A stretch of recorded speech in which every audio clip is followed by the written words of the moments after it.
todos a vossa presença.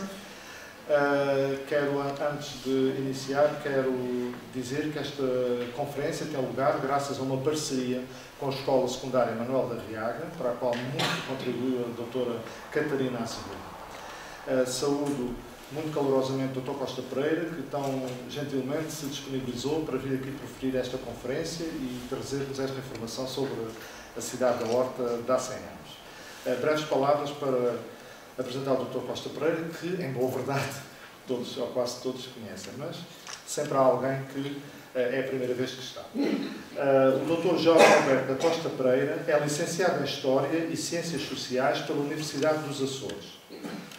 Foi deputado do PSD na Assembleia Legislativa Regional de 2000 a 2016. Durante muitos anos foi diretor da Casa da Cultura do Faial. Também foi presidente da Assembleia Municipal da Horta, de 2009 a 2013. Atualmente é professor da Escola Secundária Manuel da Arriaga, é membro da direção do Núcleo Cultural da Horta, integra a comissão editorial do boletim desta instituição, é autor de vários artigos científicos publicados em revistas, jornais, e também autor do livro Peter Café Sport. É membro da comissão organizadora dos colóquios O Faial e a Periferia Açoriana nos séculos XV a XX. Portanto, meus senhores e meus senhores, convosco o Dr. Costa Pereira, que nos vai apresentar a conferência. Grave para ali, não é? Melhor? Sim, sim. Tá bom. Espero que a tecnologia não falhe, mas pronto. Mas se falhar. Muito boa noite a todos. Muito obrigado pela vossa presença. Esta conferência, esta conversa que vou aqui partilhar convosco, é sobretudo uma partilha de informação de algumas coisas que muitas delas são conhecidas, mas talvez algumas delas não são assim tão conhecidas e por isso vou referi-las. E começando por dizer que 1917, que é o ano que nos vai ocupar, foi de facto um ano que mudou o mundo. É isso que Ângelo Dorsey defende num livro que há semanas foi editado em Portugal, e ele explica que em março de 1917 uma força revolucionária obriga o czar Nicolau II a abdicar. Em abril, os Estados Unidos entram na Primeira Guerra Mundial. Em maio, 3 pastorinhos veem uma senhora vestida de branco em Fátima. Em julho, nasce a Jugoslávia. Em agosto, o Papa Bento XV insurge-se contra o massacre inútil que assola a Europa e o mundo. E em setembro, diferentes cidades manifestam-se contra a guerra. Em novembro, Lenin ocupa o poder na Rússia. O livro acompanha detalhadamente os acontecimentos desse ano, de 1917, dividido em 12 capítulos, um para cada mês, sugerindo ligações com os tempos atuais e com aqueles que são, de alguma forma, os legados que esse ano trouxe ao nosso tempo. A Horta de 1917 está longe destes acontecimentos decisivos. Desde logo, o retrato que aqui vou partilhar convosco é um retrato assumidamente subjetivo. Porque, em primeiro lugar, é determinado pela minha visão e pela minha seleção do material disponível. É subjetivo porque é naturalmente também influenciado pelas fontes históricas que trabalhei, nomeadamente a imprensa, e nós sabemos que quando estamos a lidar com a imprensa, estamos a lidar com um conjunto de informação que já foi ela própria sujeita à seleção do jornalista que a publicou. E finalmente, este retrato será também um retrato parcelar, assumidamente parcelar, da Horta em 1917. E mais do que me cingir ao ano de 1917, vou servir-me do pretexto de alguns eventos desse ano para, recuando no tempo, divulgar alguns factos que me parecem ser interessantes. Assim, da Horta em 1917, irei abordar um primeiro ponto, a Horta de 1917 e a Primeira Guerra Mundial, e neste contexto, vou procurar falar de algumas particularidades que poderão ser menos conhecidas sobre a nossa participação neste conflito, que estava, em 1917, na sua reta final, portanto, a um ano do final da Primeira Guerra Mundial. E um segundo ponto, o cinema na Horta, de 1917, será também um pretexto para uma pequena viagem ao nascimento do cinema no Faial. No primeiro ponto, vamos sobretudo centrar-nos no apresamento dos barcos alemães e nos alemães dos cabos submarinos, que são dois episódios que aconteceram antes de 1917, mas que vão determinar um facto que às vezes é pouco conhecido, que foi o facto de os marinheiros dos barcos alemães que estavam sediados na Horta, mais a comunidade de funcionários da Companhia Alemã dos Cabos Submarinos que cá estavam na Horta, em 1916, quando a Alemanha declara guerra a Portugal, esses cidadãos passaram a ser cidadãos estrangeiros num país inimigo. E, portanto, passaram a ser considerados prisioneiros também eles e vão acabar por ser deportados para a Ilha Terceira, para o campo de concentrados, que foi criado de propósito, nesta altura, na Ilha Terceira, para acolher toda a comunidade estrangeira que ficou agora abrangida pelo decreto da guerra. E, portanto, aqueles dois primeiros pontos serão referentes a um período anterior, mas que me parece que são interessantes também para compreendermos o papel da cidade da Horta durante esse primeiro conflito mundial. Depois, sobre a Horta no mundo em guerra e concretamente em 1917, vamos referir a questão dos abastecimentos, que foi um problema gravíssimo, sobretudo em 1917 e também em 1918, mas em 1917, porque é a primeira vez que ele acontece em grande escala e sobretudo porque nós entramos na guerra em 1916, porque Portugal até aí era um país neutro, e portanto a questão dos abastecimentos, a questão da censura e finalmente alguns testemunhos vivos da guerra em curso, em que vamos ver aquilo que aconteceu na cidade da Horta quando começaram a aparecer no Porto as primeiras vítimas dos ataques dos submarinos alemães no Atlântico.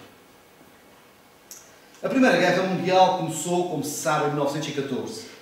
Mais precisamente, a 28 de julho de 1914, com a invasão da Sérvia pela Áustria. De um lado estavam a Inglaterra, a França e a Rússia, que constituíam aquilo que era conhecido pela Tríplice Entente, e do outro lado a Alemanha, a Áustria e a Itália, que constituíam a Tríplice Aliança. Todas elas tinham a convicção de que seria uma guerra rápida e curta, mas acabou por ser uma guerra longa e contínua. Pela primeira vez, os campos de batalha não foram apenas a superfície do solo e os mares. O submarino e o avião levaram a guerra a palcos antes impensáveis. Esperava-se que fosse uma guerra de movimento e esta arrastou-se nas trincheiras, fazendo sobressair a dimensão da guerra de desgaste. Durante 4 anos morreram milhões de soldados. As comunicações e os transportes conheceram enormes dificuldades e os produtos essenciais escassearam. A vida na Horta, em 1917, estava naturalmente condicionada e determinada pelo evoluir deste primeiro conflito mundial. Recuemos alguns anos. Portugal optou, no início do conflito, pela neutralidade. Mas a participação ou não na guerra dividia profundamente os partidos políticos da altura. E essa divisão era mesmo interna, pois dentro de cada partido havia os guerristas, aqueles que defendiam que Portugal se devia envolver no conflito, e os anti-guerristas, aqueles que achavam que Portugal devia ficar fora do conflito e da entrada na guerra. António José Telo publicou uma excelente comunicação nas atas do colóquio O Faial e a Periferia Açoriana, onde ele pormenoriza a forma como o governo português da altura, que era um governo guerrista, forçou a entrada de Portugal no conflito.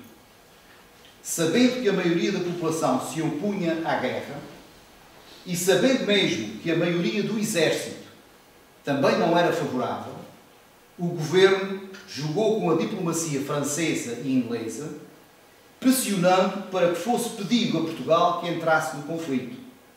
No fundo, foi Portugal que, às escondidas da opinião pública interna, forçou diplomaticamente e criou as condições para que a Inglaterra pedisse, contra a sua vontade, em 1916, a apreensão dos barcos alemães internados nos portos portugueses, facto que, como se sabe, iria levar a que a Alemanha nos declarasse a guerra. Há dois episódios curiosos sobre a participação do Faial na Primeira Guerra Mundial, ambos anteriores a 1917. Um desses factos, um desses episódios, é, portanto, a questão do apresamento dos barcos alemães. Quando se iniciou a guerra, em 1914, havia nos portos portugueses 72 navios mercantes alemães, que, de acordo com as regras em vigor, ficaram internados nos respectivos portos até que o conflito terminasse. No Porto da Horta estavam 3 embarcações alemãs. Uma, que era a barca Max, que tinha chegado à Horta em setembro de 1914, e os vapores Schaumburg, que aportou a 2 de agosto de 1914, e o vapor Sardinia, que chegou à Horta a 8 de agosto de 1914. Apanhadas pelo início da Primeira Guerra Mundial, estas embarcações e respectivas tripulações ficaram a aguardar na Horta ordens superiores e assim permaneceram até 1916.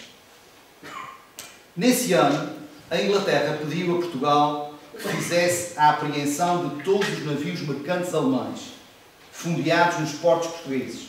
Refira-se, a título de curiosidade, que esse número de navios mercantes alemães representava o triplo daquela que era, na altura, a Marinha Mercante Portuguesa. E o objetivo desse apresamento dos barcos que estavam nos portos portugueses, de acordo com o pedido oficial feito pela Inglaterra, pressionada pela diplomacia portuguesa, e com a ameaça de que, se não fizesse esse pedido, seria a França a fazê-lo, e, portanto, a Inglaterra perderia as suas facilidades nos portos, sobretudo nos portos dos Açores, com a questão dos cabos que lhes interessava. Portanto, o objetivo era que esses barcos ficassem disponíveis para as ligações comerciais de interesse comum a Portugal e à Inglaterra. E, portanto, essa apreensão foi determinada a 23 de fevereiro de 1916 e 3 dias depois, as 3 embarcações alemãs que estavam estacionadas no Porto da Horta foram embandeiradas com um pavilhão português, uma cerimónia em que se hasteou a bandeira alemã e colocou-se nelas a bandeira portuguesa, e foram obrigados a desembarcar das embarcações 41 tripulantes, entre os quais 15 oficiais.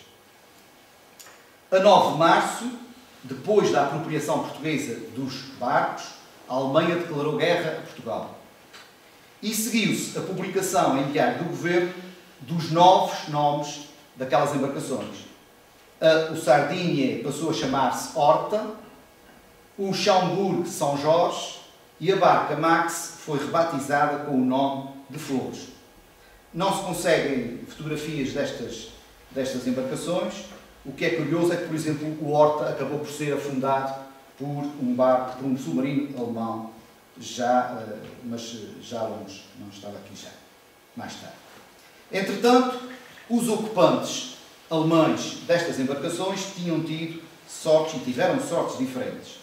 Os passageiros, logo nas semanas seguintes, em 1914 ainda, portanto, seguiram viagem noutras embarcações que escalavam a Horta.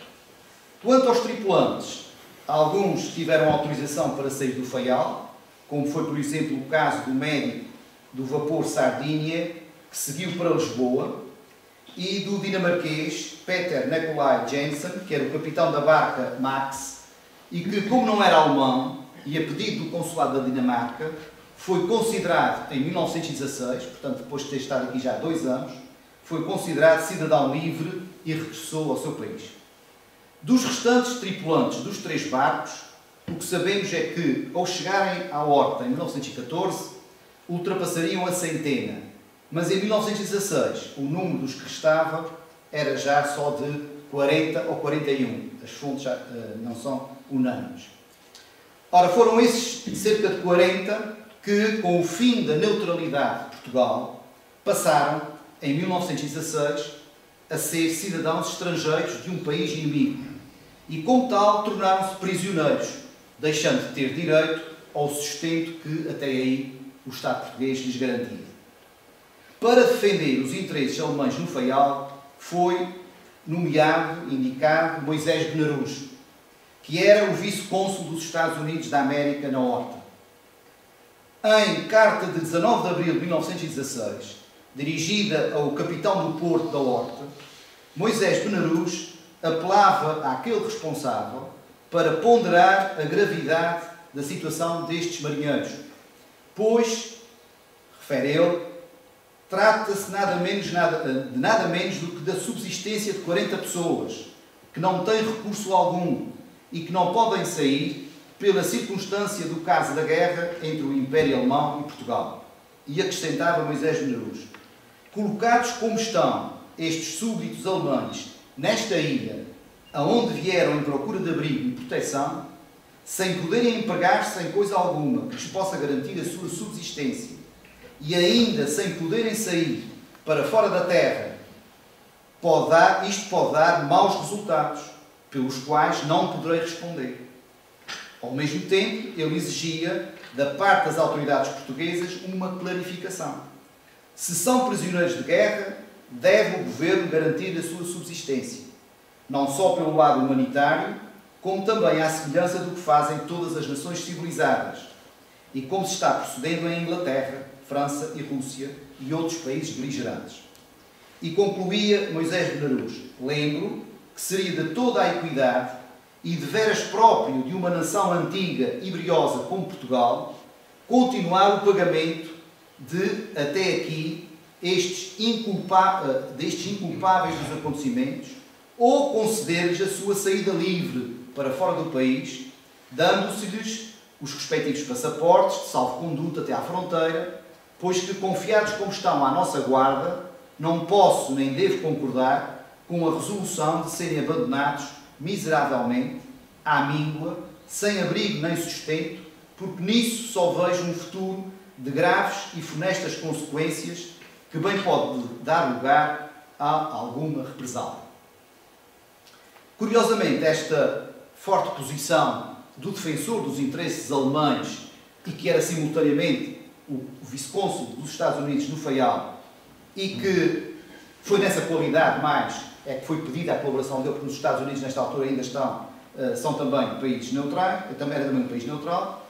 Esta posição de Moisés Benarus antecedeu 3 dias a publicação de um decreto do governo que impunha a todos os súbditos alemães que se encontrassem fora de Portugal continental a obrigação de serem conduzidos a um lugar a designar pelo governo. E, portanto, assim, clarificou a situação destes marinheiros que passaram a ser oficialmente considerados prisioneiros de guerra e, portanto, de acordo com esse decreto governamental, passaram a ter de se deslocar para um sítio que o governo iria designar, onde iria receber, na qualidade de prisioneiros, todos esses alemães que estavam fora de Portugal continental. Eles passariam a ficar sob vigilância militar e, se não tivessem meios próprios de subsistência, clarificava o despacho do governo, o decreto, se não tivessem meios próprios de subsistência, o Estado português garantiria essa mesma subsistência. A partir desta altura, estes marinheiros alemães teriam o mesmo destino dos seus conterrâneos que estavam na Horta e que eram os funcionários da Companhia Alemã dos Cabos Submarinos. E, portanto, o destino deles vai-se unir em 1916, como vamos ver. Por isso, vamos agora deter um pouco sobre essa comunidade alemã que vivia há mais de uma década na Ilha do Faial e que eram os alemães funcionários da Companhia dos Cabos Submarinos. Os Açores entraram em 1893 para a rede mundial de cabos submarinos, quando foi lançado o primeiro cabo que unia a Horta com Carcavelos via Ponta Delgada. As primeiras estações instaladas nestas cidades foram inglesas e pertenciam à Telegraph Construction and Maintenance Company, que detinha um contrato de exclusividade com o Estado português. E por isso, as companhias de cabos dos outros países só podiam usar os Açores mediante concessão dessa companhia inglesa. Em 1895, aquela companhia vendeu os seus direitos a uma outra inglesa, a Europe and Azores Telegraph Company. Em 1910, devidamente autorizadas por esta nova concessionária, instalaram-se na Horta a companhia alemã DAT, Deutsche Atlantische Telegraphengesellschaft, e a companhia americana CCC, Commercial Cable Company. Portanto, em 1910 passamos a ter na Horta 3 companhias de cabos submarinos, uma inglesa, uma alemã e outra americana. Os cabos amarravam num único edifício, no centro da cidade, através de trincheiras, só surgindo à superfície perto da estação, cujo imóvel era pertença da companhia inglesa e sendo a sua utilização partilhada pelas 3 companhias. A vida dos cabos submarinos e de todo o pessoal que a elas estava associado despoltou, naturalmente, um grande desenvolvimento da cidade da Horta e de toda a ilha do Faial.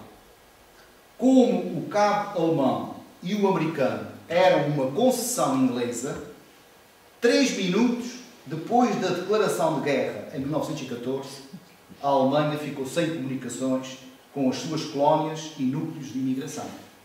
A empresa inglesa nos Açores limitou-se a aplicar a letra do contrato às novas circunstâncias da guerra, pelo que cortou o cabo alemão, passando a utilizá-lo em benefício próprio para reforço das suas comunicações.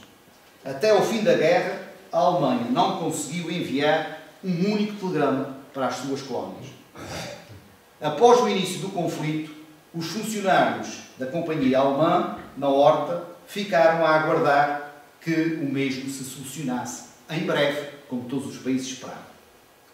Nos Açores, como na generalidade do país, a declaração de guerra da Alemanha a Portugal não foi uma surpresa, conforme reconhecia em março de 1916 o jornal Telegraph, dizendo que, pelos antecedentes que já conhecíamos, do embandeiramento dos navios alemães nos portos portugueses, era natural que a Alemanha nos declarasse guerra.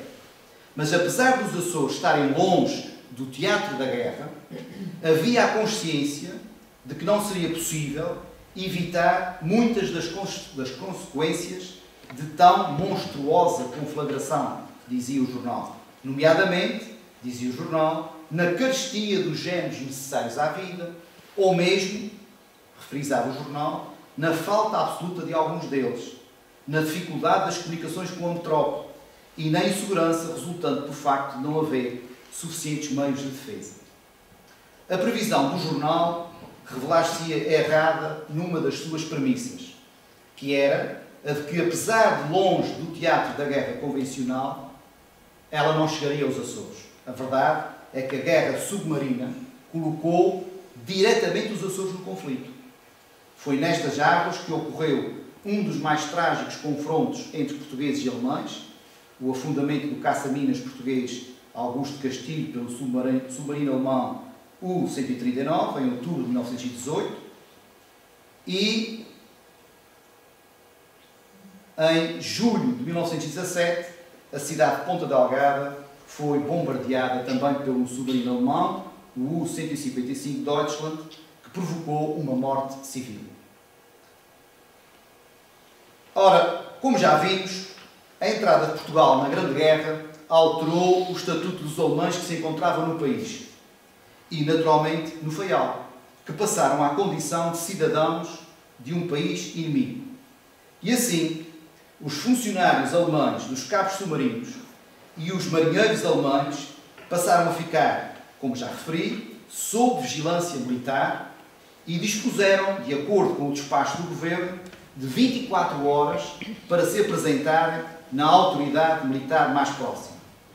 Isso aconteceu com os marinheiros, mas o que é curioso é que os funcionários das companhias de cabos, os alemães dos funcionários das companhias de cabos, tiveram um tratamento mais favorável e só a 29 de abril, portanto cerca de 4 dias depois, é que acabaram por se apresentar. às autoridades e ficaram todos concentrados na propriedade da Companhia Telegráfica Alemã, sendo destinada aos oficiais a zona das casas dos trabalhadores da referida empresa. Os prisioneiros alemães ficaram a aguardar instruções para uma futura deslocação para o depósito de concentrados alemães de Angra do Heroísmo, que entretanto viria a ser criado no Forte São João Batista, um dos 4 locais criados para acolher os alemães em Portugal. Os outros foram Peniche, Caldas da Rainha e Masqueque, em Angola. Portanto, só nestes 4 lugares é que se concentraram todos os prisioneiros alemães e todos os estrangeiros vítimas da guerra. A sua saída do Faial para a Terceira, a saída dos alemães, portanto, do Faial para a Terceira, deu-se no final de agosto de 1916. Um facto curioso é o de que, antes mesmo de partirem para o campo de concentrados da Terceira, 44 alemães escreveram uma interessante e muito singela, mas muito interessante e sentida carta a Moisés Benarus, agradecendo a forma como ele os tinha defendido neste processo. Essa carta, que ainda existe hoje e que é um documento histórico muito interessante, está na posse da família, e essa carta, escrita em inglês, uma carta muito simples, a agradecer tudo o que ele tinha feito na defesa dos interesses dos prisioneiros alemães, é depois assinada por 40 pessoas, são 40 assinaturas que ele tem, e encabeçando-as está ali aquela primeira assinatura que nós vemos ali, de Otto Schroeder, que era o diretor da Companhia Alemã, é a primeira assinatura. Muitas outras assinaturas nós conseguimos identificar como sendo assinaturas de funcionários da Companhia dos Carros. Há outras que nós não conseguimos detectar quem é a pessoa, não temos informação se é ou não funcionário da Companhia dos Carros, mas naturalmente a grande maioria dos que assinaram esta carta são funcionários da Companhia dos Carros Submarinos, que assim expressavam a Moisés Benarus o apoio e todo o enquadramento e toda a defesa que lhes tinha feito neste contexto da guerra, da alteração da sua situação perante o início da guerra. Ora, pelas 10 horas da manhã do dia 29 de agosto de 1916, a bordo do vapor São Miguel, partiram para a Ilha Terceira os 85 alemães que residiam na Horta. E escrevia o jornal Telegraph. Era grande o número de pessoas que assistiam ao embarque dos súbditos alemães, que recolhem ao campo de concentração em Angra do Heroísmo. Acompanhados pelas suas famílias, iam escoltados por 60 praças de infantaria, sob o comando do tenente miliciano Sr. Francisco Soares de Sousa. Ao seguirem para bordo, acompanhados pela sua tuna, cantaram o hino da despedida. A viagem para a Terceira foi uma viagem rápida, terminou no dia seguinte, quando deram entrada no depósito de concentrados alemães de Angra do Heroísmo. Otto Schroeder, que era o diretor da Companhia Alemã, não seguiu com os seus conterrâneos, com os seus concidadãos. Este alemão estava casado com Branca Silva e, de acordo com o jornal A Democracia, ele já estaria destinado a ir não para a Terceira, mas para Lisboa. Mas que, devido ao estado de saúde da esposa, que estava grávida, acabou por não partir como pretendia no navio São Miguel e só o fez mais tarde na companhia da família e, de facto, foi com destino a Lisboa no final de outubro de 1916. Ora, após a partida dos alemães, a imprensa faialense só muito esparsamente se voltou a referir a esta comunidade que durante anos havia vivido na ilha. A exceção foi a notícia de que em Angra tem passado incomodado de saúde, tendo recolhido ao hospital o telegrafista alemão Adolf Corsettius. As outras referências aos alemães são mais genéricas. São, por exemplo, a de que foi proibida a vinda à baixa de qualquer dos prisioneiros alemães que se encontram no Castelo de Angra, ou a de que estão atualmente no Castelo de Angra 580 súbditos alemães, que para aquela ilha foram de Cabo Verde, Madeira, Lisboa, Ponta Delgada e Horta, e que para o sustento dos mesmos é-lhes fornecido diariamente 200 kg de pão, 450 de batatas, 220 de carne, e 200 litros de vinho. Isto, além de outros géneros alimentícios, como frutos, legumes, caça, etc. Consta, diz o jornal, que brevemente chegarão ali mais súbditos alemães que se encontram em Angola e Moçambique. E ainda reproduz uma notícia do boletim do Comitê Internacional da Cruz Vermelha de Genebra, que dizia, cito, da Cruz Vermelha Portuguesa de Lisboa, recebemos um maço de 100 cartas e postais provenientes de internados civis de diferentes campos dos Açores. Segundo o conteúdo dessa correspondência, especialmente da dos internados em Angra do Heroísmo, os referidos prisioneiros declaram-se bem alimentados, bem tratados e alojados. Têm muita liberdade, o clima é bom e a terra lindíssima. A comida é preparada por um cozinheiro alemão. Os internados recebem a ração dos soldados portugueses, que é, de manhã, café, ao meio-dia, 2 pratos de carne e alguns pratos de ovos e peixe. À noite, sopa, carne, 500 gramas por dia e pão, 750 gramas por dia. O terreno é vasto e tem florestas e campos, onde os prisioneiros podem dar grandes passeios durante o dia. As suas únicas queixas referem-se à demora das notícias. Fim de citação deste relatório da Cruz Vermelha Portuguesa de Lisboa. Esta simpática descrição não revela, porém, as muitas dificuldades que as autoridades portuguesas sentiram e tiveram que enfrentar, quer no domínio do abastecimento dos géneros alimentícios, quer no domínio sanitário. Os alemães originários do Faial, que estavam no depósito de concentrados de Angra, eram maioritariamente solteiros, 69, e apenas 15 eram casados. 13 tinham menos de 19 anos e 9 mais de 40 anos, sendo que a maioria, 62, tinham idades compreendidas entre os 20 e os 40 anos. A profissão dominante entre aqueles que tinham partido do Faial era a de telegrafista, 34. Seguia-se a de marinheiro, 9, piloto, 5, cozinheiro, 5, engenheiro, 4, criado ou moço, 4, fogueiro, chegador, 4, capitão, 2 e comissário, 2.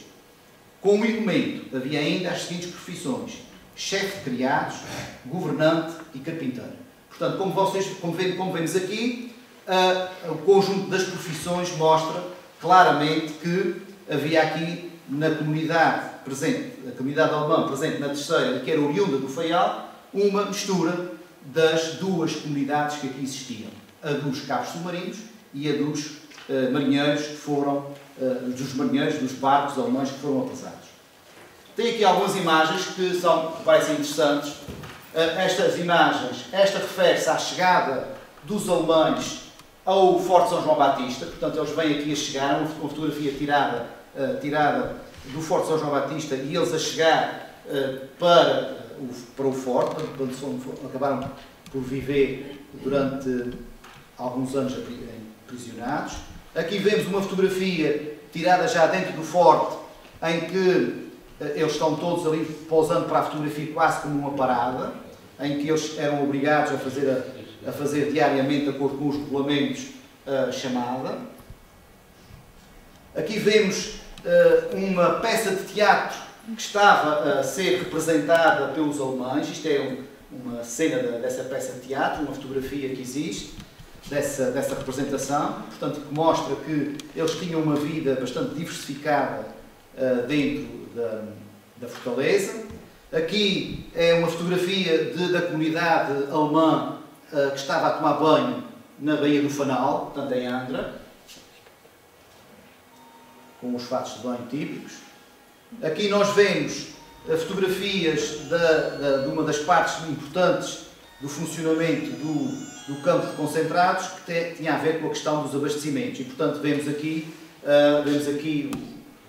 a parte portanto, em que eles têm aqui um porco que está já partido e que estão a prepará-lo. Aqui vemos a equipa da cozinha, portanto, isto era o conjunto todo dos cozinheiros, e aqui vemos três alemães pousando para uma fotografia em que 2 estão a comer e um está com tacho portanto, revelam cenas da vida cotidiana. Aqui, nesta fotografia, é visível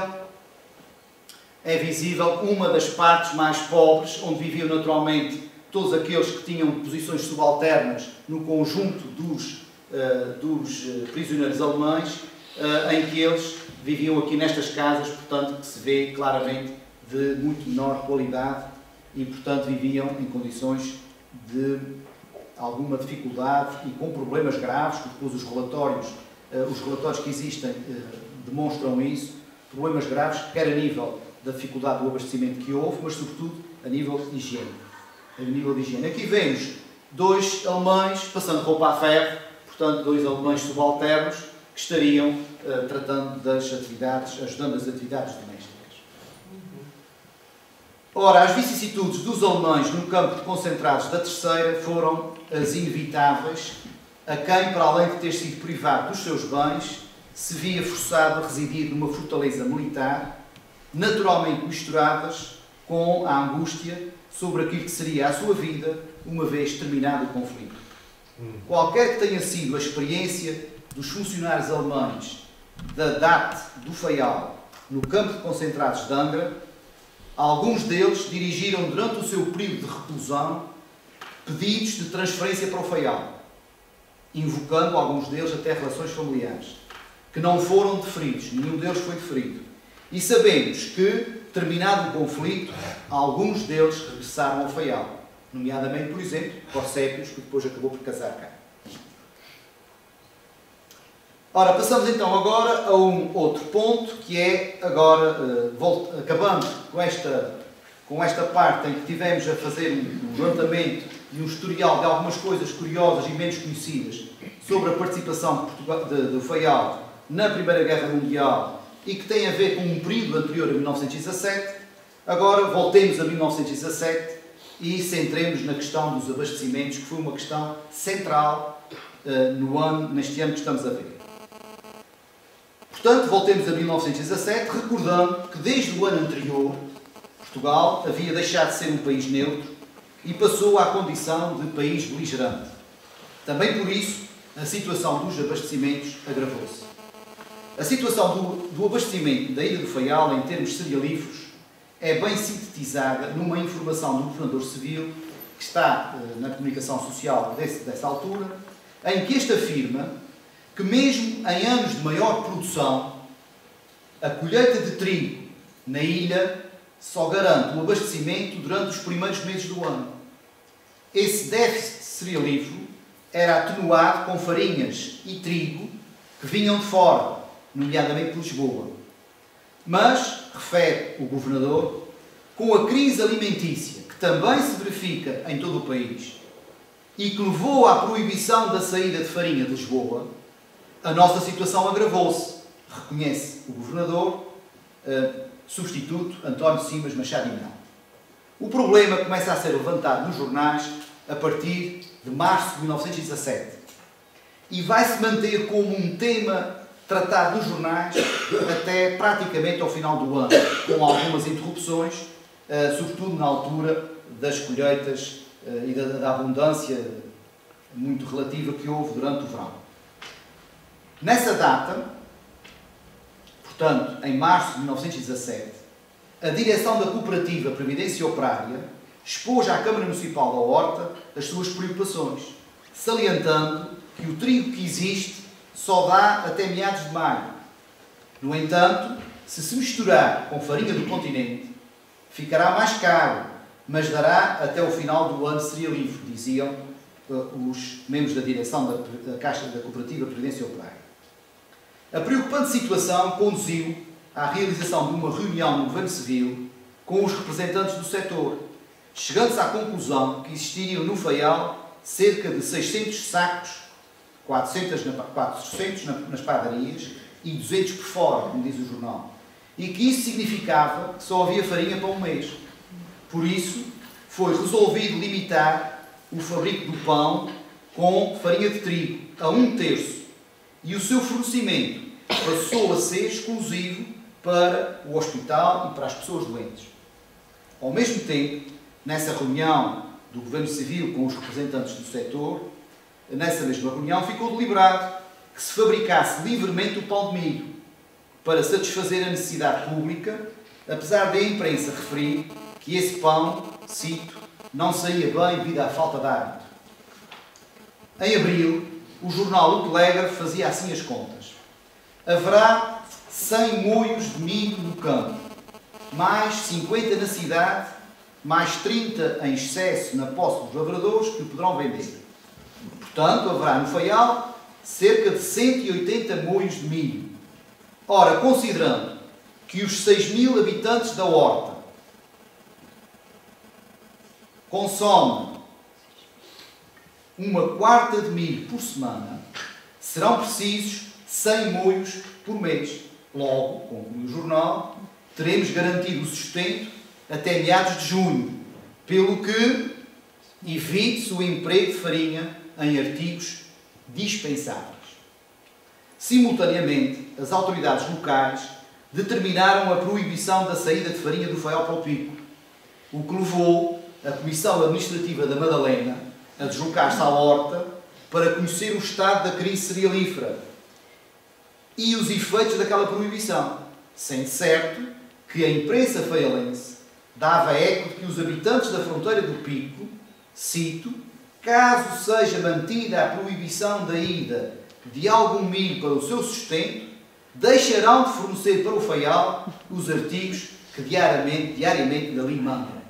Este litígio Faial Pico acabou por não ser necessário chegar a extremos porque as autoridades garantiram, de acordo com aquilo que informavam, garantiram o fornecimento dos cereais que seriam necessários à subsistência das populações. E a própria comunicação social defendia claramente a razão que assistia às pessoas do Pico em reivindicarem o seu direito a também serem abastecidos de cereais.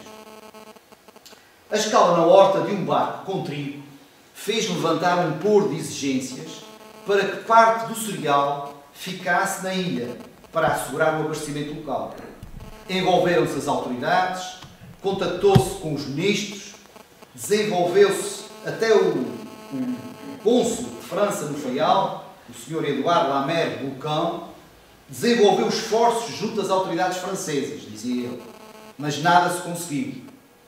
É com pena que ele informa o jornal que o trigo estava vendido e destinado aos franceses e não podia ser desviado. A situação, porém, nunca atingiu a completa ruptura, quer devido ao recurso ao pão de milho, quer porque o Governo autorizou, ainda antes do início do ano cerealífero, a saída de Lisboa de trigo para a ilha. Mas a verdade é que, ciclicamente, o jornal fazia sempre referências a grandes dificuldades e chegou ao ponto de dizer que, no presente ano, devido à crise cerealífera, nas festas do Espírito Santo só serão distribuídas molas de carne e vinho, não haveria pão. Ora, a verdade é que o pão produzido com o cereal que ia chegando ao Faial, e refira-se também que as autoridades, a Câmara Municipal da Horta, acabou por comprar em São Miguel milho mole para atenuar a carestia de cereais nesta ilha. A verdade é que esse pão que era produzido com esse cereal era racionado e era distribuído às pessoas na Câmara, a partir, sobretudo, em que as padarias deixaram de ter farinha para garantir a produção. E, portanto, as padarias produziam, entregavam na Câmara e a Câmara é que entregava às pessoas, que vendia às pessoas. E esse processo era depreciativamente analisado nos jornais, chamando de boldo dos pobres, apesar de a Câmara vender o pão. O pão de trigo destinava-se, como já disse, apenas aos doentes e era preciso terem receita médica. E até há uma queixa pública no jornal de um senhor que se apresentou doente, com declaração médica, dizendo que o seu médico tinha estudado 6 anos para ser médico e que o funcionário da Câmara não lhe tinha entregue o pão porque ele não tinha dado o nome e que ele reclamava pelo facto de que tinha direito a esse pão, não lhe entregou no dia seguinte, não lhe entregou naquele dia e no dia seguinte dirigiu-se lá e tornou a não receber o pão a que achava que tinha direito porque o funcionário não tinha o nome dele na lista. Ora bem, havia, portanto, um entendimento de que o pão de trigo tinha um valor medicinal e que era particularmente apropriado para doentes, num período, refira-se, em que se noticia nos jornais, num jornal do Telégrafo, por acaso, que, e eu vou citar a notícia tal qual ela está, que é curiosíssima, para os lados do sul da Ilha do Pico, apareceu uma doença que atacou as crianças, sendo os sintomas os seguintes: dores no ventre, desinteria, vômitos, sede e fastio. Este incómodo, que dura 4 ou 5 dias, deixa os doentes bastante definhados, tendo vitimado já alguns de tenra idade. De seguida, o jornal, depois desta descrição, diz qual é a receita para esta doença. Tem produzido ótimos resultados o seguinte remédio, tomado por 2 ou mais vezes, conforme a idade do atacado. Uma clara de ovo, batida juntamente com um cálice de genebra e açúcar branco. Remédio para esta doença que atacava a população na Ilha do Pico e que o jornal aconselha a que as pessoas tomem. Portanto, era isso que dizia, com a mesma mentalidade que achavam que o pão de trigo era melhor para a sua saúde. Voltemos ao abastecimento de cereais. Há indícios de que a compra do milho a São Miguel não terá sido um bom negócio para as autoridades locais, pois a imprensa, por várias vezes lembra que o milho mole é facilmente deteriorável e que os interessados o devem comprar com a maior brevidade e que, se isso não acontecer, resultará incalculável prejuízo para o município, pois essa compra desequilibrou o orçamento da Câmara. Em agosto, o Telégrafo volta a referir o assunto, escrevendo que o célebre milho, que há meses se encontra entre nós, vai deixar-nos cheio de orgulho. A verdade é que, afinal, contra as expectativas iniciais, mesmo no Espírito Santo, por exemplo, o Império da Caridade incluiu nas suas esmolas um pão do tamanho dos anos anteriores, que foi a oferta de um grande benfeitor. Já pelo verão, os jornais noticiavam que as colheitas de cereais na ilha se adivinhavam muito esperançosas. E pouco depois até se denuncia que existe trigo em abundância na ilha, mas o pão continua a ser vendido por ração. Porém, a 26 de julho, o Telégrafo anuncia que as padarias começaram a fornecer pão, fabricado com a farinha de trigo da presente colheita. E rematava o jornal: estava esplêndido, alegrai-vos corações. A verdade é que, face às dificuldades de abastecimento sofridas, as autoridades locais determinaram um conjunto de medidas preventivas para evitar que os problemas vividos em 1917 se repetissem no ano seguinte. Assim sendo, decretaram a municipalização de todo o trigo produzido na ilha, que seria pago aos lavradores a 1.500 reis o alqueire e que depois seria entregue pela Câmara aos produtores de pão, com a obrigação de estes fornecerem ao público por 70 reis um pão de 300 gramas. Para se comparar apenas a questão do preço, refira-se que o bolo de milho, que em 1917, com a carestia que houve de pão, chegou a ser vendido a 40 reis, normalmente custava metade, custava cerca de 20 reis. Portanto, o pão de 300 gramas de trigo seria vendido em 2018 a 70 reis. Por outro lado, e isto com a intervenção da Câmara, por outro lado, foi proibida a exportação de trigo para todas as ilhas e dadas instruções para que aqueles que pretenderem adquirir pão das padarias se dirijam às autoridades e declarem quantas são as pessoas da sua família e quantos pães necessitam diariamente para o seu sustento. Pretendiam assim as autoridades, ao recensearem os consumidores de pão, poder prever com maior rigor as necessidades de abastecimento da ilha face à produção local. O rigor das medidas levou até a polícia a estacionar nas entradas da cidade e verificar todo o trigo que vinha do campo, a fim de que se soubesse aonde se destinava e assim ficar todo arrolado. Os problemas de abastecimento não eram naturalmente só com cereais. Também o sal faltava, o que levou, em algumas freguesias do Faial, a usar água salgada na confecção do pão. E também o papel começou a faltar, de tal forma que obrigou os jornais a reduzir o número de páginas.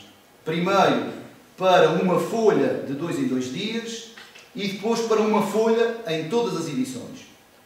Apesar de reduzir o papel, lamentava-se o telégrafo, as despesas não diminuíram, porque o custo do papel aumentou exponencialmente. Portanto, para além da questão de 1917, que temos, que é a questão dos abastecimentos, que era uma questão típica de uma cidade que vive em guerra, de uma cidade que está no mundo em guerra, para além da questão do abastecimento, dos abastecimentos, há uma outra questão também típica dos períodos de guerra, que é a questão da censura. Em tempo de guerra, é prática usual do poder o recurso à censura na comunicação social, com o objetivo de controlar a publicação de informações que se entendessem ser militarmente sensíveis. A partir da entrada de Portugal no primeiro conflito mundial, é visível a diferença nos jornais locais. Por um lado, surgem com dimensão diversa espaços em branco nos jornais que significavam as partes censuradas. Temos aqui uma edição do Jornal do Telégrafo, por exemplo, do dia 2 de janeiro de 1917, em que a primeira página apresenta aquela configuração em que temos ali quase 2 colunas completas em branco. Aquelas colunas o jornal estava paginado, era entregue à censura, a censura não permitia a publicação daquela parte e, portanto, o jornal era impresso mesmo assim, com aquela parte em branco. Há alturas em que também, sobretudo quando são notícias mais pequenas, tem a notícia e depois faz parênteses, 2 linhas proibidas pela censura, fecha parênteses e continua a notícia. Portanto, há um pouco para todos os gostos nesta questão da censura, mas ela era visível e claramente visível nos jornais. Mais no telégrafo que na democracia. O Jornal da Democracia era menos visado pela censura, mas também tinha algumas notícias censuradas. Por outro lado, é claramente mais pobre a informação que nos é disponibilizada, muito mais limitada nos pormenores que faziam a riqueza da imprensa naquela época. Em maio, o telégrafo desabafa, dizendo que, cito, cada vez são mais severas as ordens da Comissão de Censura da Ordem. E conclui, que pena não se usar o mesmo rigor para tanta coisa que o precisa na nossa terra.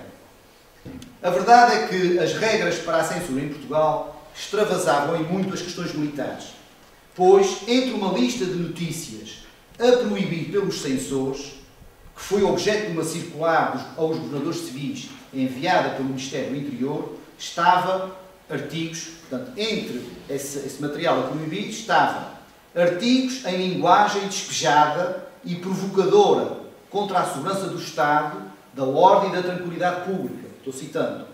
Ou notícias que, cito, aconselhem os cidadãos portugueses ao não cumprimento dos seus deveres militares. Não nos esqueçamos que Portugal acabava de estar em guerra e houve também a mobilização dos portugueses para o contingente militar que foi combater em França. Ou que sejam favoráveis aos inimigos de Portugal, hostis aos aliados, ou notícias que sejam boato ou informação que possam alarmar o espírito público, ou difamações às instituições republicanas. Inversamente, dizia no despacho, que todas as notícias que tivessem origem nos vários ministérios podiam ser publicadas sem restrições da censura. Ora, o exemplo de que a censura era muito mais militar, era muito mais do que militar, é a denúncia feita pelo Telégrafo de que a sua edição comemorativa dedicada a Luís de Camões havia sido vítima do ósculo da censura, reconhecendo que, e cito o jornal, deveríamos antes, para glorificarmos Camões, falar no Ramsés II, no Pelópidas, no Epaminondas, mesmo até no Nabucodonosor, menos no Camões. A opinião ligeiramente diferente acerca da questão da censura tinha o jornal A Democracia, que defendia, cito, que a Comissão de Censura, cortando o artigo, que estamos a fazer referência sobre Camões, em parte procedeu muito bem, que eliminando por completo não mereceria, por certo, a reprovação da maioria do público. Portanto, a questão da censura também é, às vezes, questão para todos os gostos. Para além da censura, havia outros cuidados que eram exigidos à população por estar em guerra. É o caso da iluminação noturna. Várias vezes, durante o ano, o governador civil, em comunicados públicos, alerta para a necessidade de se obedecer ao edital de 4 de dezembro de 1916, que determina que a iluminação de todas as casas desta cidade, estou citando, seja feita de forma a que a luz se não projete para o lado do mar. Exigência que era ridicularizada pela imprensa, que comentava que a medida estava muito bem se fosse uma medida geral, mas, cito, basta que a autoridade dê um passeio no meio do canal do Pico para ver que a nossa cidade continua a ver-se da mesma maneira. Ora, finalmente, para concluirmos esta primeira parte, alguns testemunhos de quando, na Horta, as pessoas começaram a ter contacto direto com os efeitos da guerra. Quando começam a chegar à cidade da Horta, pessoas que tinham sido vítimas nas suas viagens no mar, os barcos tinham sido vítimas de torpedeamento por parte dos submarinos e, portanto, tinham afundado e esses sobreviventes chegavam noutros barcos aqui à Horta. Até junho de 1917, a guerra mundial, presente na vida das pessoas da Horta e no seu cotidiano, era, porém, algo longínquo, de que se liam as notícias e de que circulavam informações. Porém, é em 7 de junho de 1917 que a realidade da guerra confronta diretamente pela primeira vez os faialenses.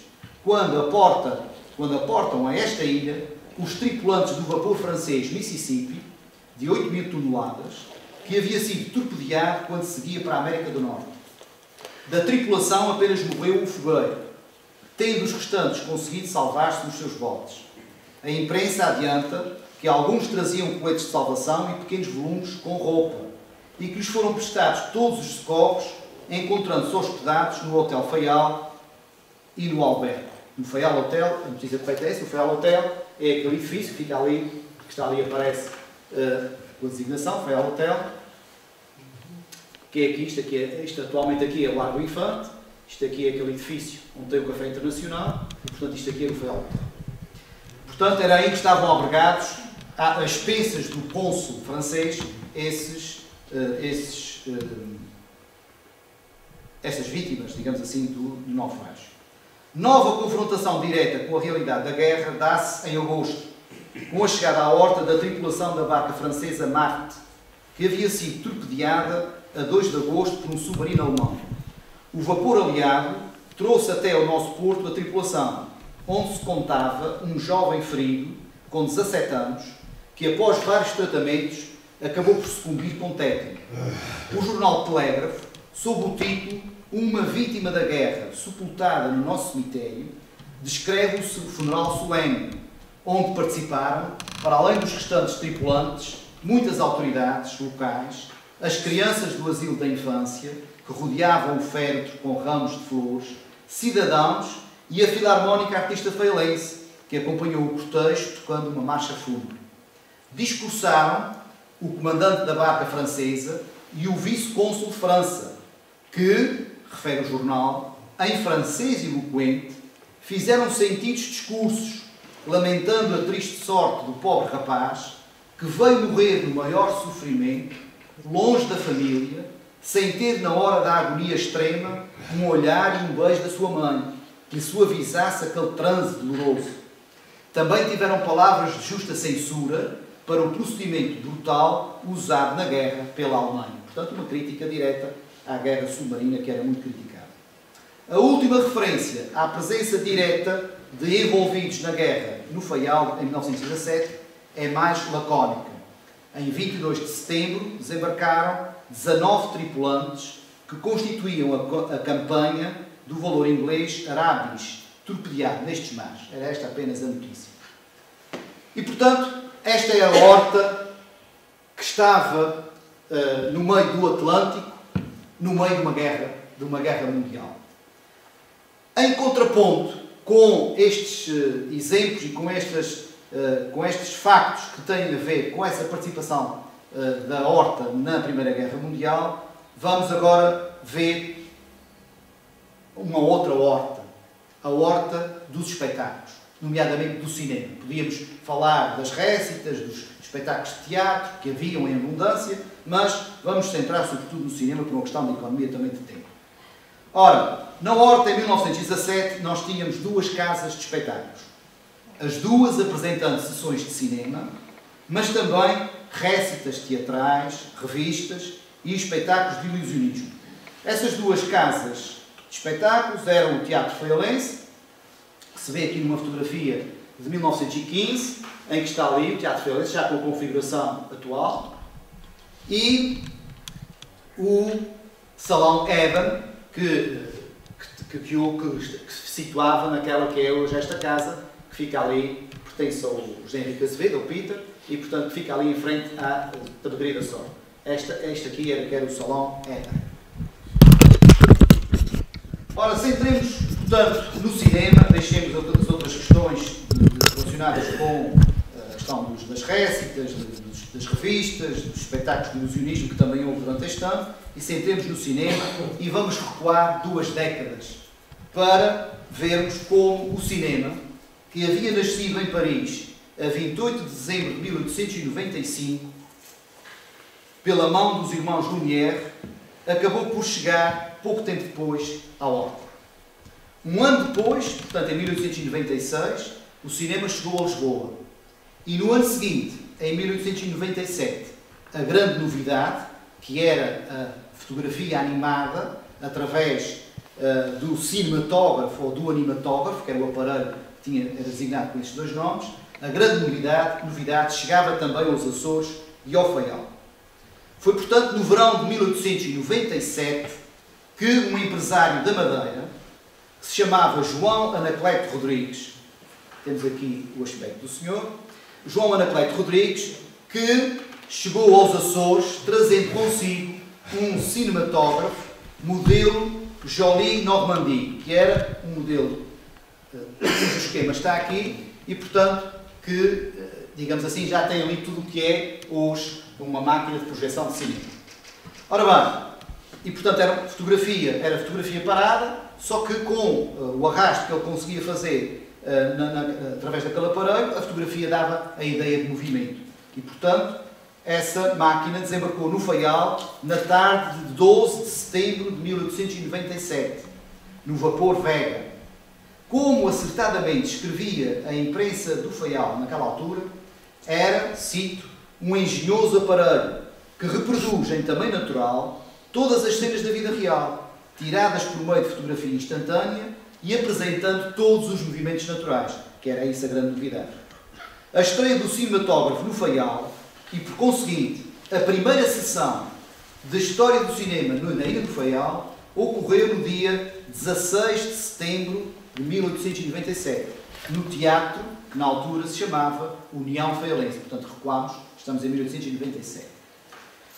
Antes disso, o evento foi divulgado na imprensa faialense, havendo a preocupação de explicar às pessoas não só como é que funcionava a máquina, mas sobretudo de, digamos assim, de acalmar as pessoas para o facto de que a projeção do filme não tinha perigo nenhum, porque os jornais estavam cheios de informação anterior de incêndios que eram frequentes, sobretudo nas primeiras exibições, havia incêndios que depois, aliás, incêndios de grandes proporções que chegou a haver.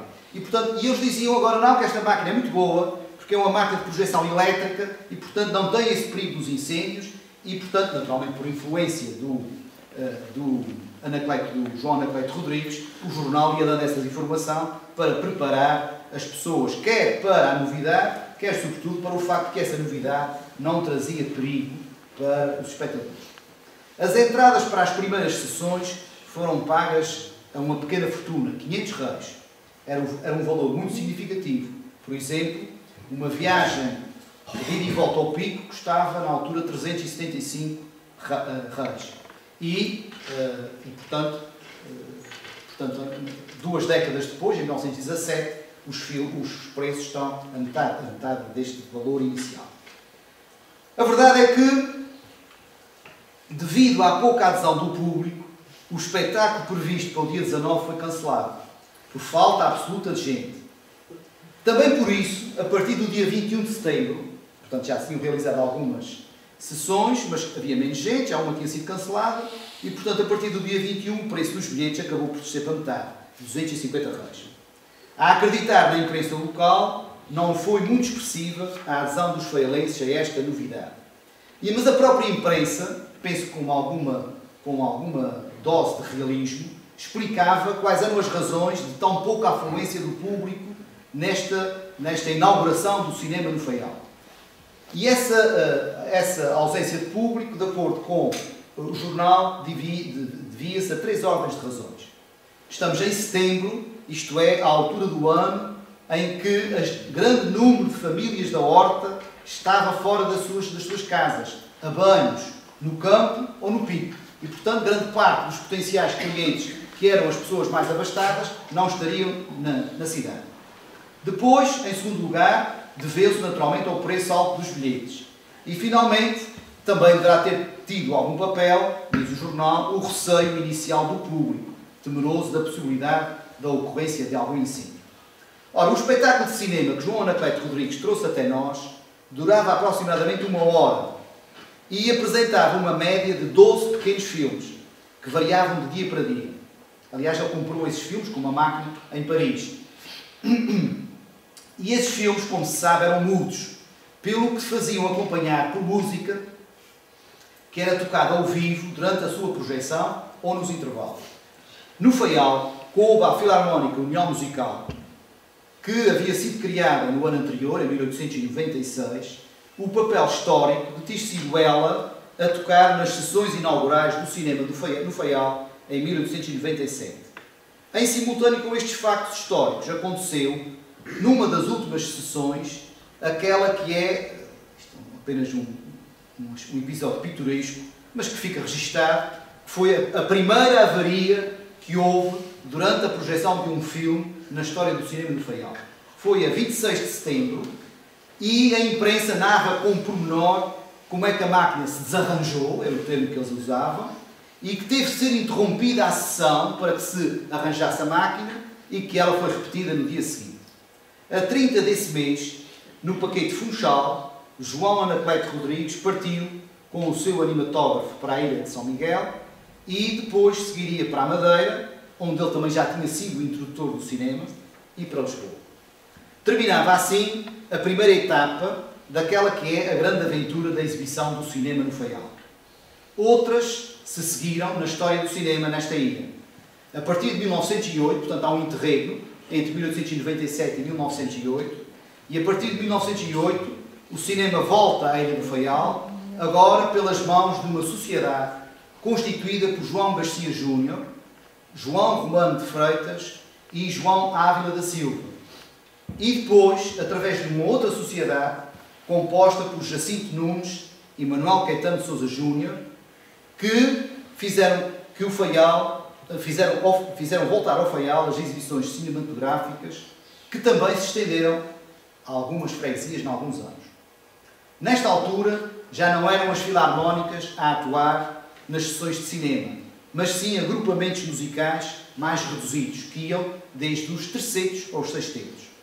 Em 1917, mantinha-se a presença dos músicos nas exibições de cinema, mas agora com menos relevância, pois o centro da publicidade é cada vez mais o filme, os seus atores ou o seu assunto, e não tanto os músicos locais que acompanhavam a projeção desses filmes.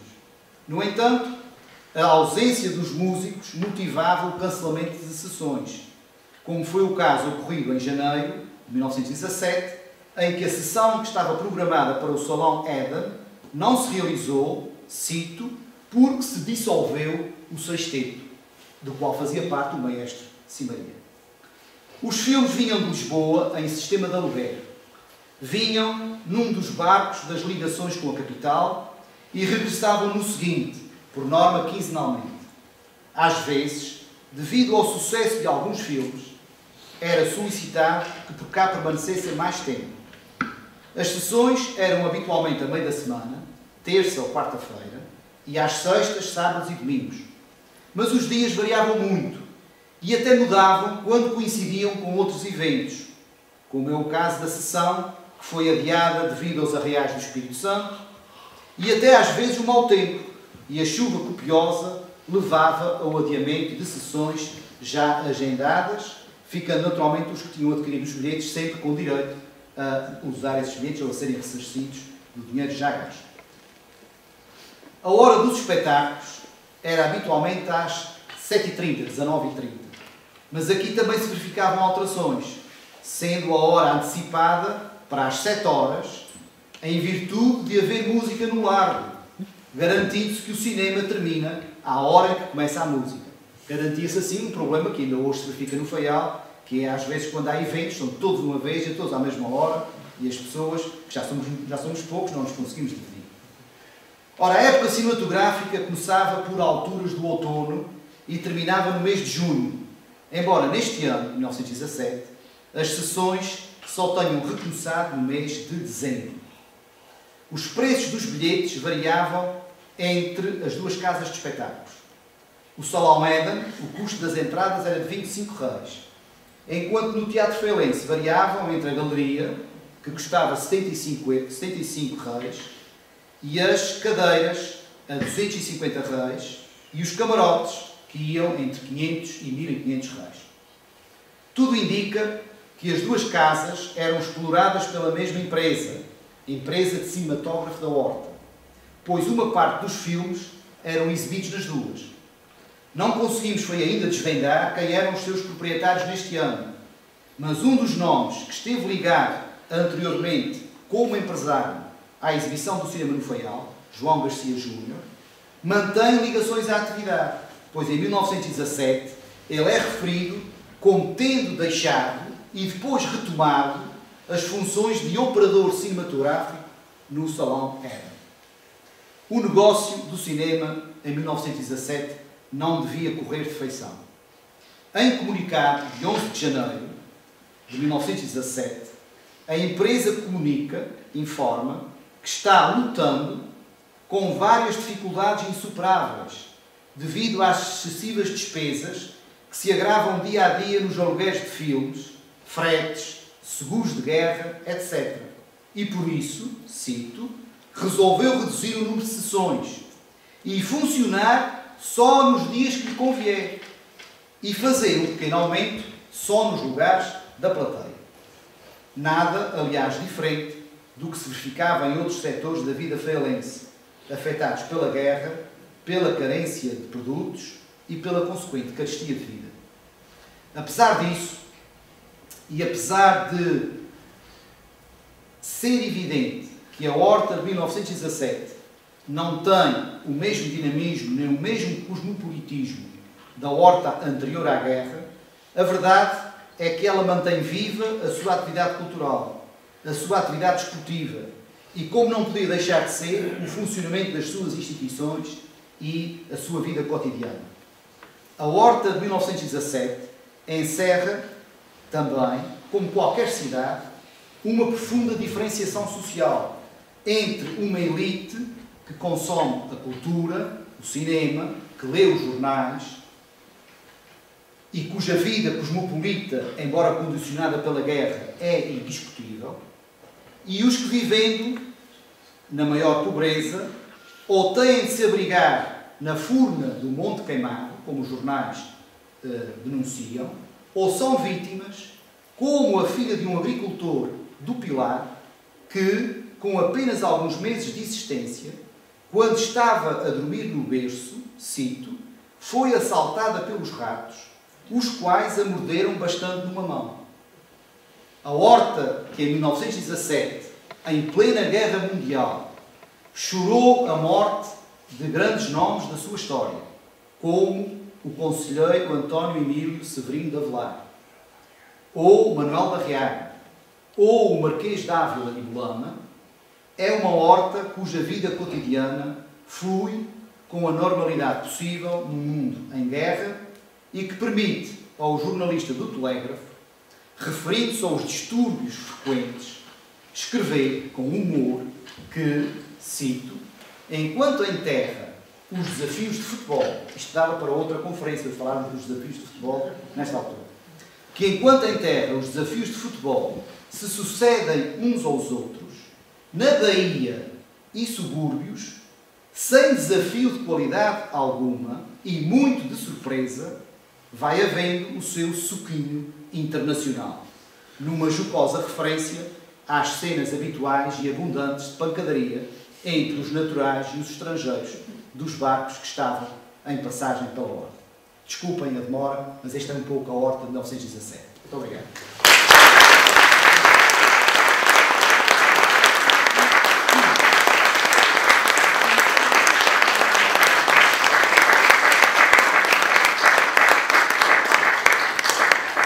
Não sei se querem conversar, se querem...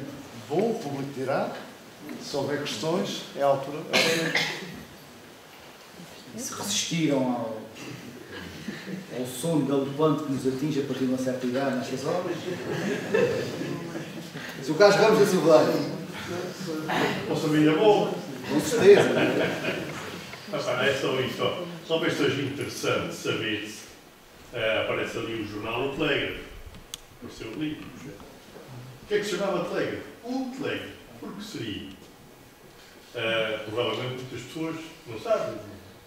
Em 1893 veio para cá um cabo submarino pela primeira vez.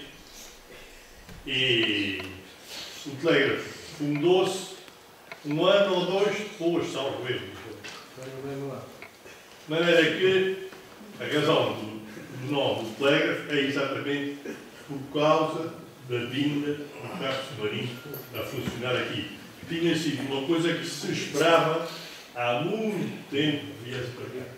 Este é um dos aspectos. Outra coisa também muito rápida. É notória, às pessoas que ainda hoje passam por lá, a superioridade que os alemães tinham sobre os ingleses. Basta olhar para a chamada colónia alemã, todos aqueles edifícios que hoje fazem parte do governo regional, todas aquelas casas onde o pessoal dos alemães vivia, só isso, só por si, já é um aspecto. Enquanto os ingleses viviam naqueles bangalôzinhos que há ali em cima. Por outro lado, só para acabar, como são, os ingleses levaram muito tempo a autorizar os alemães a ligar os cabos aqui, mas, enquanto os ingleses funcionavam só com um cabo para cabelos, porque para eles interessava-se era só ter um domínio aqui desta área, porque todas as comunicações indo daqui para Carcavelos, depois dali para todos os lugares onde eles estavam ligados, seguia todo o tráfego. Os alemães mal chegaram aqui, instalaram 4 cabos, 2 vindos da Alemanha e 2 do Faial para a América. Portanto, os ingleses não gostaram muito daquela inferioridade em que ficaram, porque logo a seguir veio também a comercial Cable, e os alemães da comercial tinham um contrato, todo o tráfego dos alemães era entregue à comercial na América. Lá é que todo o tráfego era. Portanto, havia um grande tráfego de telegráfico que passava por aqui. Quando veio a guerra, como se sabe, e foram cortados os cabos, isso para eles, ingleses, terá sido uma espécie de alívio. Viram-se, porque os alemães, durante a sua estadia aqui no Faial, nesta primeira parte, tinham uma receptividade enorme. As pessoas simpatizavam com os alemães. Alguns desses alemães casaram com portuguesas, enquanto os senhores ingleses não casaram com nenhuma. Que se saiba. E acaba aqui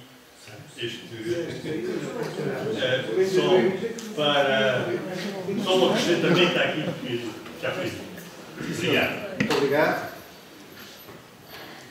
Embora, aquilo que eu estou aqui, não falei só sobre os cabos, portanto tive a preocupação só de me referir à comunidade alemã para chamar a atenção para uma coisa que parece que não era muito conhecida, que é a existência de um campo de concentrados durante a Primeira Guerra Mundial, na Terceira, e foi sobretudo para falar do campo de concentrados que fui buscar a questão da presença da comunidade alemã na ilha do Faial.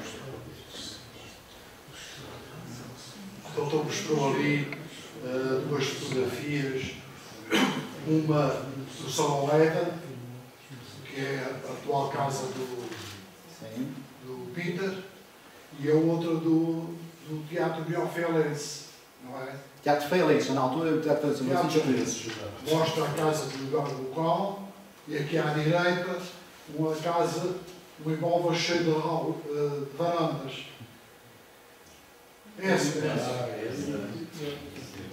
fotografia é o lugar local, não é?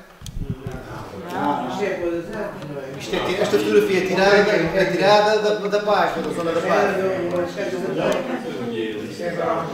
Isto é Alameda Barão de Rocha e a fotografia é tirada da página, da zona da página. Isto é o amor da pátria. E aquela é...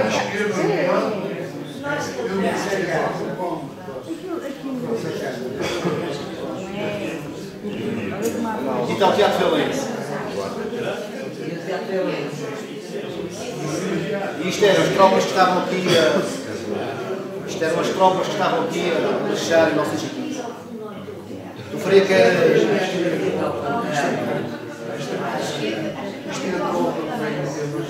Tu faria que era esclarecer. Ela deve ser, porque estas fotografias estão lá nos princípios do terremoto de 1926.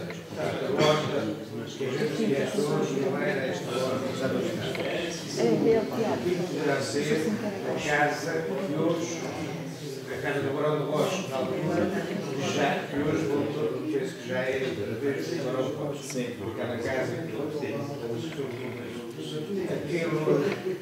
sobre estas coisas. Os alemães, penso que aí percebi mal, os alemães instalam-se na horta em 1900, em 1910. A companhia, quando é fundada, é a horta. Quando os reis, o Carlos e a Dona Amélia, em 1901, vêm à horta, os Açores, eles já fazem um arco ali perto do hotel, Real Hotel, e tem escrito, há fotografias sobre o Willkommen. Eles desejam o Willkommen em alemão, bem-vindo, portanto, em 1901. E não tinha, nessa altura, penso eu, não sou especialista em cabos submarinos nem em companhias, mas nessa altura, aquilo que hoje a gente chama de colónia alemã ainda não existia. Nesta altura que fez. Já havia alguns edifícios, e sabes isso, algumas pessoas podem não saber, é uma aplicação. Eles são levados para os campos da Terceira, na Primeira Guerra Mundial, na Segunda são levados para as Furnas para São Miguel, e depois há aqui 5 feialenses ilustres, da Ilista, que eles ficam com as chaves das casas deles. E aproveitaram-se alguns dos restaurantes. Depois há grandes questões, é interessante, mas claro, isso dias, porque já estava mais no ar e tal, e tens elementos sobre isso. Mas os alemães eram todos preparados, desde a Primeira Guerra Mundial e depois na Segunda, já com o Hitler, eles eram preparados, aqueles que vinham para as companhias por todo o mundo, eram educados para, politicamente e civicamente, para serem exemplares. Culturalmente e musicalmente. E casaram vários alemães na Segunda Guerra Mundial. Alguns, quando acontece a Segunda Guerra Mundial, alguns já tinham estado cá na Primeira Guerra Mundial. O Sr. Guto, os Corsetos, o Schroeder, toda essa gente. E casam aqui, mas também os ingleses e os irlandeses também casam aqui. As raparigas do Faial eram muito bonitas. Muito casadoras. Se fico com a ideia que os alemães só casaram com feialenses ou picuetes. Não, os outros, o Schroeder casou, essa que depois já faleceu, era filha do Dr. Urbano Patrício da Silva, e depois ele volta a casar com a feialense. Portanto, eles gostavam muito das feialenses. Mas queria felicitar, porque é interessante, as subsistências, só para acabar, as subsistências é um problema que se prolonga para muito depois da guerra. Todos os governadores civis da Primeira República Os andadores turísticos, tais como os governos do continente, sucediam sobre, às vezes, algumas que vergonha de dar posse. E a falta de alimentos era constante. Os jornais refletem uma coisa que é a vida da cidade da Horta e da fronteira. Porque no campo não há pão trigo. Há milho e socas de jarros. Farinha, faziam pão, a miséria era trigo. Eu sou filho de um militar da Primeira Guerra Mundial, que esteve, ao contrário do que se pode ficar a supor, Portugal entra na guerra em 1916, força a entrada na guerra, o Afonso Costa e o Partido Democrático dele, força a entrada na guerra, mas Portugal já estava em guerra com a Alemanha, em Angola e em Moçambique. Meu pai esteve na Primeira Guerra Mundial em Moçambique, em 1915. Portanto, aí, Angola, a gente tem ali uma rua, que é a Rua Tenente Aragão, foi o herói de Naulígula, no sul de Angola. Levámos dos alemães todo lado. E no norte de Moçambique também os alemães nos davam, porque a gente não tinha nada. Portugal, hoje já tem muita coisa, mas naquela altura, nem armas, nem tratamentos, aquilo era uma miséria para chegar. E os alemães, na atual Tanzânia, no norte de Moçambique, e no sul, na atual Namíbia, que pertencia, portanto, uma com outra pertencia aos alemães, portanto, fronteira com Angola, Namíbia e Tanzânia, fronteira com Moçambique, deram-nos forte e fraco. A questão de acabar, o comandante da Companhia Luís Paz esteve, o seu filho é um homem já de 12, quando eu nasci, o comandante era o Tenente Craveiro Lopes, que muitos anos mais tarde veio ser Presidente da República de Portugal. A questão ultramarina era uma das questões invocadas, a defesa das nossas possessões ultramarinas era uma das questões invocadas por aqueles que defendiam que Portugal podia envolver-se na guerra para poder preservar o direito que tinha essas possessões. Isso foi uma das razões. Mas a verdade é que depois, com as negociações que houve do governo português com a diplomacia francesa e a diplomacia inglesa, ele jogou com essa rivalidade e os ingleses, aliás, de toda a documentação que o professor António Telo publicou, é clara que os ingleses nunca quiseram que Portugal entrasse na guerra, porque isso significava para eles que os ingleses é que nos tinham que financiar materialmente e financeiramente, e porque nós nem sequer tínhamos um exército organizado, nem com condições para poder combater. E, portanto, os ingleses acabaram por ser vítimas do envolvimento nesta disputa diplomática da França, que disse aos ingleses que se a Inglaterra não avançasse com um pedido de apresamento dos barcos alemães em Portugal, que a própria França faria, e os portugueses e os ingleses que não queriam fazer isso, que não tinham interesse nenhum, que já tinham as posses na questão Portugal era um país neutral, mas a Inglaterra tinha tudo o que precisava. Os ingleses, para não perderem o estatuto que tinham, acabaram por, contra a sua vontade, primeiro pedir o apresamento dos barcos alemães e depois pedir a presença do corpo expedicionário em combate. Foi outra desgraça. E é que nos teve de transportar para a França. Exatamente. Portugal nem tinha barcos. E aliás, os relatórios do governo inglês e as missivas diplomáticas do governo inglês sobre os governantes portugueses é qualquer coisa de surreal sobre o julgamento do caráter e da dimensão ética dos governantes portugueses da altura, que os ingleses dizem. Que não foram capazes, mentiram sempre aos portugueses e que nunca foram capazes de eles próprios é que assumirem as suas coisas. Quiseram foi sempre jogar no subterrâneo da unidade diplomática e dos assuntos diplomáticos que eram tratados.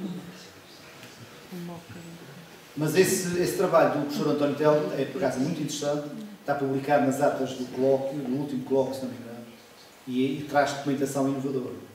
Porque aquilo que a história tradicional dizia, limitava-se a dizer isto, era que Portugal envolveu-se na Primeira Guerra a pedido da Inglaterra. E como a Inglaterra era uma velha aliada, e portanto, nós não podíamos dizer que não à Inglaterra. Tanto é que os jornais, já nesta altura, em 1917, às vezes começam a aparecer indiretamente críticas à Inglaterra porque é que nos acabou por envolver no conflito, quando os portugueses, coitadinhos, não queriam. Posso só dar uma das vítimas, entre as muitas, mas uma das vítimas dessa política portuguesa, desse governo da União Sagrada, uma das vítimas foi o próprio presidente Manuel da Viaga, que não queria que Portugal entrasse a guerra, embora o presidente não tivesse os poderes militares, mas tinha uma estrutura de influência grande. E quando ele convida Pimenta de Castro para presidir o governo, o Afonso Costa e a sua equipa não queriam que ele fizesse o que fez. E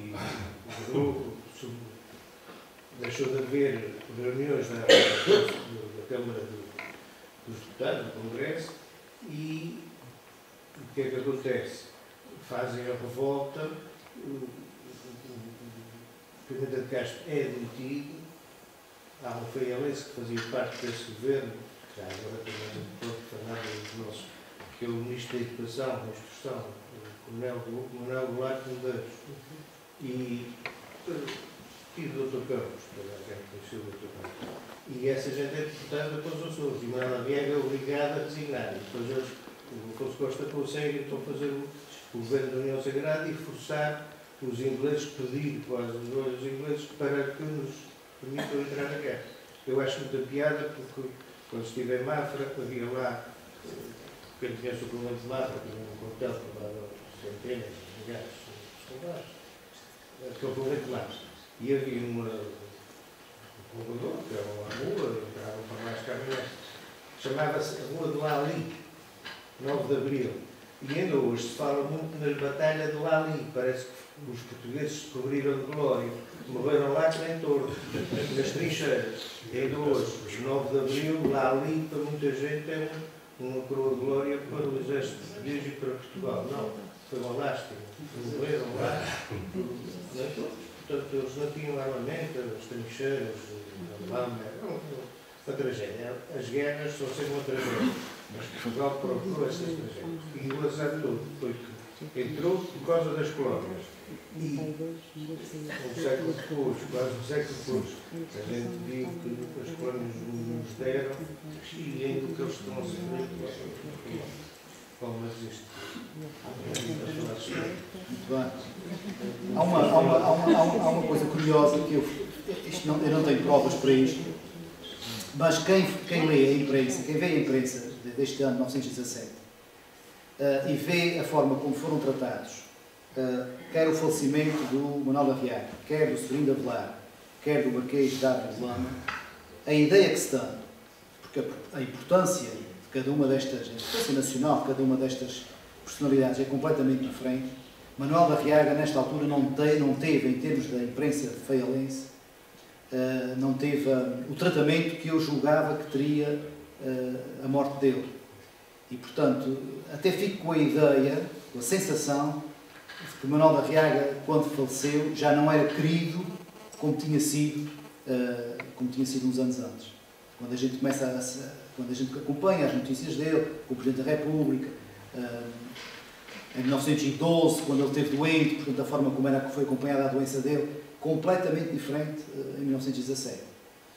Pode ser apenas uma impressão sem fundamento, mas quem lê os elogios fundos e a forma como os jornais, quer a Democracia, quer o Telégrafo, tratam da questão do falecimento destas três personalidades, fico um pouco com essa suspeita, sem fundamento, sem poder ter provas, mas fico com essa suspeita de que Manuel da Viaga, já idoso e de barbas brancas, já não tinha a mesma adesão por parte dos feialenses que tinha tido há uns anos.